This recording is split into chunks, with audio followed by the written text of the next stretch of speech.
If you are curious about investing and you're still on your debt-free journey, stick around. Today I have Adam Fortuna with Minafi.com to tell us how it's done.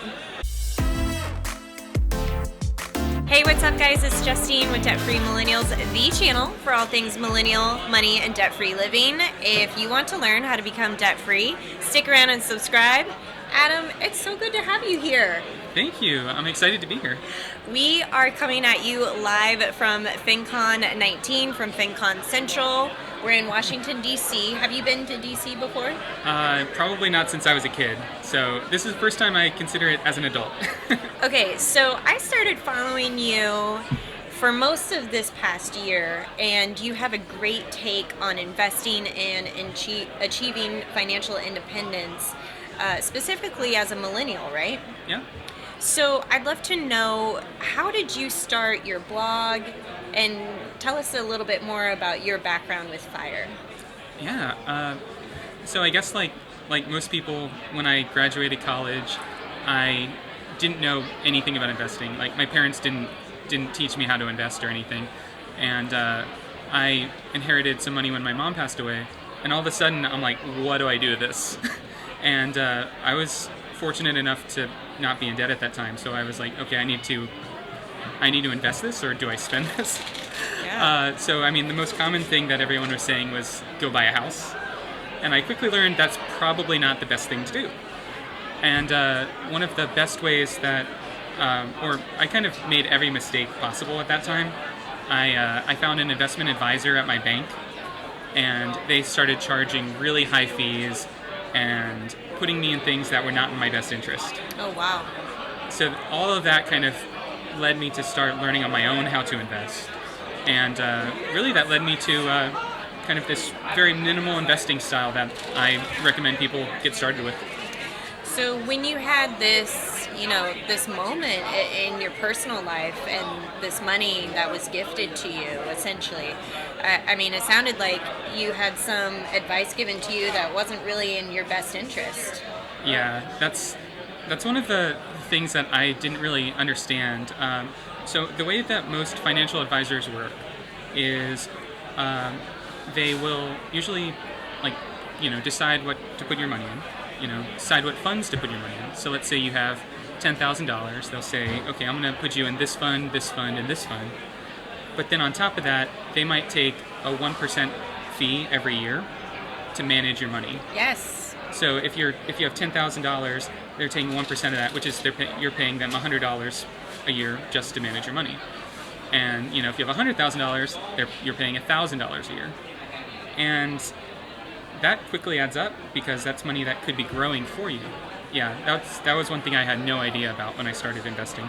So did you start investigating that on your own, the fees associated with some of your investments? And yeah, I ended up reading this really great book. It has a weird name, The Boglehead's Guide to Investing.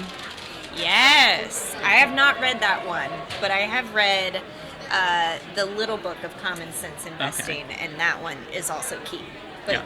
Same principles? Exactly. It's all about managing it yourself, getting the lowest fees possible, and really it's about not doing anything complicated. Because a lot of the there's this kind of mindset that we have, or at least I have, that something needs to be complicated to be good.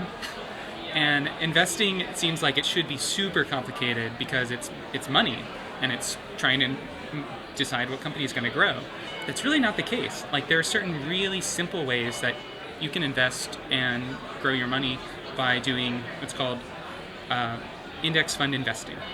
And that's what I recommend. Awesome. I'd love to know, comment below if you think investing is complicated. I certainly did when I started investing on my own, and people who have paved the way with making investing simple have really helped me, and I think that's why I gravitate towards your blog. So tell us how you started your blog. I was really thinking about like everything I wish I had known when I started investing, and kind of like what would help someone who's like maybe just getting their first job, maybe like just putting money in their 401k for the very first time. What would be the advice that someone who wasn't profiting off of that person would give them? Yeah. And yeah, that's kind of what led me to start it. So you just started almost documenting your own investing journey through this and sharing that advice with others. Right. It's kind of like these are the most common mistakes that people make when starting to invest. Here's how you can avoid them and kind of get off to a good start. Usually one of the best ways to start is with a 401k. A lot of 401ks offer like what's called like a 401k match. Yes. So, it might be stated as something like we will match up to 100% of the first 6% that you put in. So, you make, let's say, $5,000, or we'll make a round number. You make $10,000 a month. That would be a really good paycheck. And 6% of that is $600. So if you put in $600, they might match, if they match 50%, they put in $300 for you for free. That's basically like the very first really good investment that a lot of people get. Wow. Okay, so people should really pay attention to the match in their 401ks. Yeah. That's like step number one. Yeah. And one of the things to look into is setting it at least to that amount. And then one of the good things is finding like a very low fee fund in your 401k to put that money in. Sometimes that might be like a S&P 500 fund or like a total market fund. A lot of places like Vanguard or Fidelity, that's where my 401k was, also have funds like that start with like target date retirement. Mm-hmm. Those are a really good one to start with because you kind of pick what date you kind of plan to retire in. Yes. So let's say it's you're 20 now and you think you'll retire when you're 60. So you add 40 to your age, and that would be like a 2060 retirement date. So you look for a fund that says target date retirement 2060. So going back, you mentioned looking for an S&P 500 fund or a total stock market fund. Can you tell us exactly what that is? Some people may not know. Yeah, I mean, I didn't know. So the most common thing that we see if you watch like CNBC or anything like that is you see like Apple's doing really well, Amazon's doing really well. Yep. Maybe I should join the Twitter IPO, or things like that. If you do that, what you're doing is you're investing in one company, and that company might do really well, but it might also go out of business. One of the ways to do better is to diversify, and instead of investing in one company, investing in a lot of companies. And so an index fund basically takes, like the S&P 500 index fund, takes the top 500 companies and puts a little bit into each of those. So you might own, of that 500 companies, a little bit of it's in Microsoft, a little bit of it's in Apple, a little bit of it's in like Amazon, and you don't have to worry about investing in all of these different companies. Love it. So diversification really comes from just this one total stock market index fund. Yeah, it's a really good step. So that gives you a broad U.S. market diversification, and that's really the very first step to investing. Like if you're only going to do one thing, that would be a great first step. Okay, so through financial independence, and some people may not know what financial independence means. You mind explaining that one for us too? Yeah. So kind of the easy way to think about it is financial independence is having enough money to not need to work for the rest of your life. Yes, I love it. And there's a lot of ways to accomplish that. I mean, one way is to have passive income that pays the amount that you spend every month. Another way is to have a ton of money saved up so that you can basically just draw from it for the rest of your life. And I think when I initially started thinking about it, the way I did the math was like, okay, if I am 40 and I'm going to live 60 years, then I need 60 times whatever I make or whatever I spend every year. And it turns out that's not actually the case. What you can do instead is do things like invest in the stock market, which maybe if it grows, let's say 7% a year, then you don't need to save 60 years worth of money. You only need to save about 25 years of money. Wow, that's powerful stuff. And so for financial independence for you, you've mentioned this on your blog that investing minimalism and mindfulness are really the three key components to achieving financial independence. So why those three components? Why those three factors? As I mentioned before, like when I inherited some money when my mom passed away, I was also actually kind of tasked with cleaning out her entire house and selling everything, kind of just going through her life. That led me on this journey to minimalism, and it kind of made me realize, like, I don't really need all this stuff. So it's super helpful to be like frugal or to kind of lower your expenses every year, because like I said, 25 times your expenses. So if you can lower that through some form of mindful spending and just understanding where every dollar is going, I think that's where mindfulness comes in for me. It's being a mindful consumer. It's understanding where you're spending money in, and even understanding why you're spending money. Sometimes you might be spending money because you're bored, or because you just want to do something for the day, or you might be eating out not because you're hungry, but because it's just something you've always done.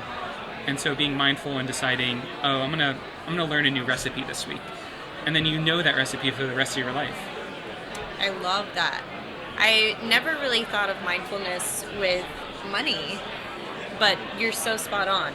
You know, a lot of us will go into Target or mindlessly scroll on Amazon. Guilty. So how do you combat that? I think one of the great steps is to track every dollar you spend for like 1 month or maybe 3 months, and then reflect on that after you've done it. I know the very first time I did that, I started seeing all these things that I was spending money on that I was really doing it without really thinking. And it really helped cut it out a little bit more. And really just the next time I spent the money, I thought about it a little bit more. Then the next time I thought about it a little bit more. And eventually it gets to the point where I was able to really understand the value that every dollar I spend was bringing into my life. Wow. So all of those extra savings and that mindfulness kind of helps you get back to this basic, or not this basic, but back to this goal of being financially independent. So how did you reach financial independence? So you talked about getting this money, learning how to invest it on your own, and it sounds like you're self-managing your investments still? Right. Yeah, I pretty much right after I graduated college, I started kind of just putting money into my 401k. I went to my HR person. It was before there was an online portal for it, and I had to like write out like, how much do you want to contribute to your 401k? And I turned it into them, and it said like 40%, which shows you how low my salary was, that I was able to put 40% and it still wasn't maxing it out. Wow. And they asked me like, wait, really? So it was all about putting in that money early, and then seeing it grow a little bit every year. And on top of that, one of the things that I was fortunate enough to do is continue learning in my field.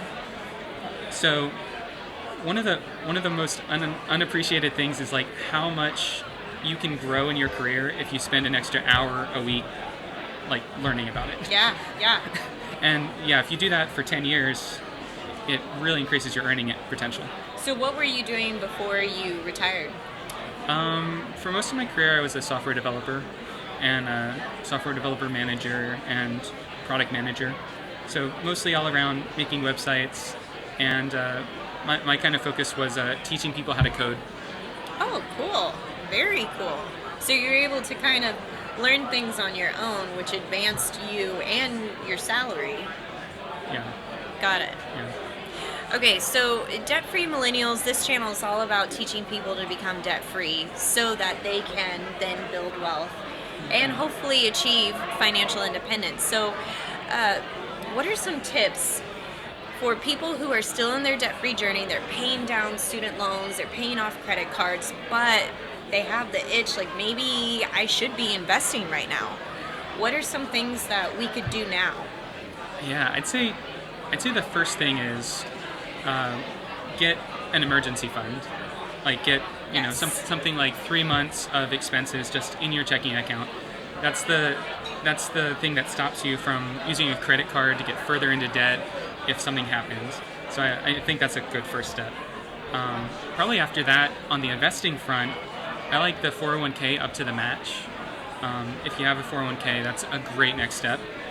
because at that point you're basically getting a 50% return on investment often if they're matching you at that at your company. Wow. And then probably after that, the next big one is either a traditional IRA or a Roth IRA. I usually recommend people the Roth IRA. It's another type of retirement account that you can put $6,000 a year into, and then it grows tax-free forever. So what's really nice about that is it was a great way that I learned how to invest, because you can put money into it and then you can sell funds in it and not have to worry about like taxes and all that stuff every year. So it's a great learning tool in addition to being a great investing tool. And then what's the main difference between the traditional IRA and the Roth IRA? So a traditional IRA is pretty similar to a 401k. If your salary is, $50,000 a year and you put $6,000 into a traditional IRA, it's like you lowered your salary down to $44,000. So you get a bit of a tax rebate at the end of the year. Cool. While with a Roth IRA, it's after taxes. Yep. So if you put that $6,000 in, you're still getting taxed on that $50,000 a year paycheck that you got. So you can open an IRA account with any investment company, right? Exactly. Yeah, it doesn't have to be with whoever your 401k is with, or it's unrelated to your job. Great. Okay, so sounds like keep paying off the debt, have the 3 months of living expenses set aside in an emergency fund, contribute up to the employer match in your 401k, and then start looking at Roth IRAs outside of that. Yeah. Great. That sounds awesome. So you have a minimal investing course. Where can we find out more about you and what you're up to? If you go check out Minafi.com, it's Minafi. I'll link to it in the description below. And yeah, I have a free course on how to get started investing. It kind of covers all of the basics of investing, like what diversification is, like the index funds we talked about, how fees impact your portfolio, and really it's all about how to make your first informed investment decision.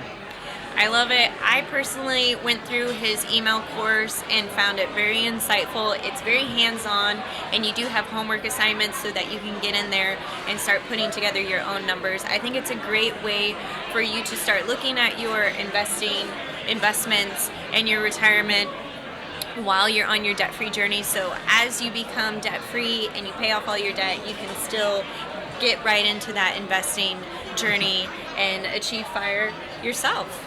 I love it. Thank you so much for being here. This has been an awesome conversation.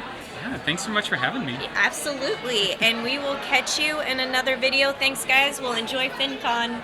See ya. Bye.